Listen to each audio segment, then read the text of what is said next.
Many people feel right now like they don't have control over their income, but fortunately many companies are trying to help. ABC's Kimberly Brooks has the details.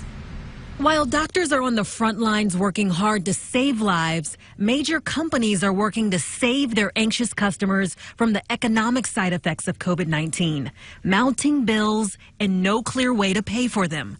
Thousands of workers already laid off. This is a complete shutdown of business activity in many parts of the country, and it looks like it's going to go on for a month, 2, 3, or 4. The economy is struggling. We're in recession. It's going to be pretty severe. But the burden is now being lifted on everything from mortgages to utilities and internet service. Giants like AT&T and Verizon are waiving late fees and promising no disconnections. And what about those credit cards? Companies like Apple and Barclays are now allowing customers to skip a monthly payment, while others like Citi and Capital One are extending deadlines, waiving fees, and in some cases, increasing credit lines. But you have to call. And while you're at it, check in on those car payments, because there could be relief there on a case-by-case basis. Auto companies clearly know what's going on. They don't want you to default. They don't want to have to repossess these vehicles. But no doubt the biggest bill of them all is rent. Bank of America is now telling homeowners you can ask to have your mortgage payments deferred. Even if you have a different lender, companies are sending a clear message. Your spirit may be temporarily broken, but you don't have to break your bank. Kimberly Brooks, ABC News. Gas prices also dropping to a 14-month low. The statewide average dropping 10 cents to $1.91 per gallon. Drivers in Midland are paying the most at the pump at $2.11, and people in Sherman are seeing the lowest prices at $1.71. Oil closed Thursday at $25.78, a slight increase from Wednesday. The Department of Energy ready to purchase 77 million barrels of American-made oil. The focus will be on the small and mid-size oil producers. The goal is to ease the burden for those producers during the coronavirus outbreak. 77 million barrels that will go back into the ground, into the reserve. President Trump has been selling that oil over time at higher prices, so it's a good move for the American taxpayer, and it helps us in the energy industry because it supports the U.S. oil price. And for more on how this impacts the basin, you can check out our website, yourbasin.com. Walmart says it's giving its hourly employees cash bonuses. The retailer announced the additional payout Thursday. Each full-time employee will receive $300, while part-time employees will get an extra $150. Walmart praised its workers for all of their hard work during the coronavirus pandemic. They say the money will be paid out on April 2nd. It estimates the cash bonuses will cost them more than $365 million. Walmart also says it plans to hire 150,000 new workers through the end of May. The hiring comes as the retailer reports a bump in demand due to the pandemic. As the country continues to fight the coronavirus pandemic, its most populated state is now under a stay-at-home order. This as our country's leaders work to find out a cure for both the virus and the economy. Alex Prashay has more from Washington.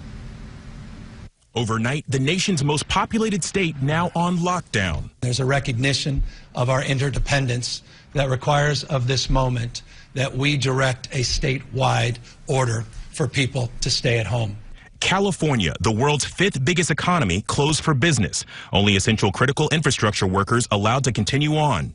In New York City, a cry from help as Mayor Bill de Blasio on CNN warns the city has 2 to 3 weeks before supplies run out at area hospitals. We have been pleading for weeks with the federal government to step in. There's a point in the first week or second week of April where they're just going to literally run out of the things they need to save lives. The federal government's not supposed to be out there buying vast amounts of items and then shipping. You know, we're not a shipping clerk. The states are supposed to get it. President Trump pushing back Thursday, facing criticism for not using the private sector to produce critical equipment.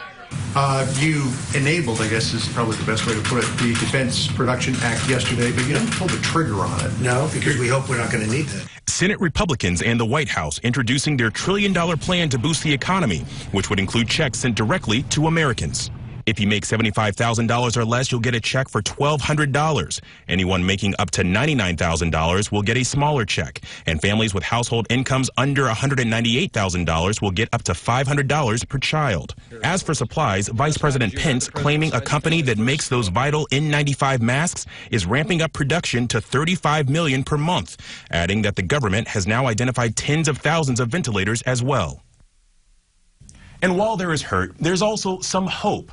A drug used to treat malaria called chloroquine, or hydroxychloroquine, is showing some promising results. The FDA, though, is still studying it, but doctors say it had promising results in China. Alex Perche, ABC News, Washington. Now, your weather right now.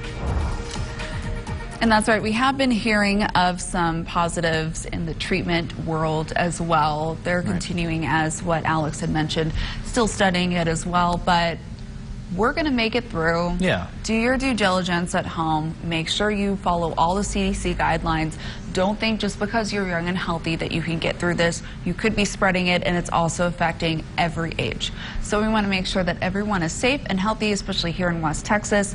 We're here for you, so feel free to reach out anytime. But we're also seeing some nice weather today. Yeah, that is a bright spot here in the news, as we're expecting some nice weather here. 60s for the afternoon high temperature, cooler conditions thanks to a cold front that is going to move on through and also dry us out over the next few days. Very slim rain chances as we head into tomorrow.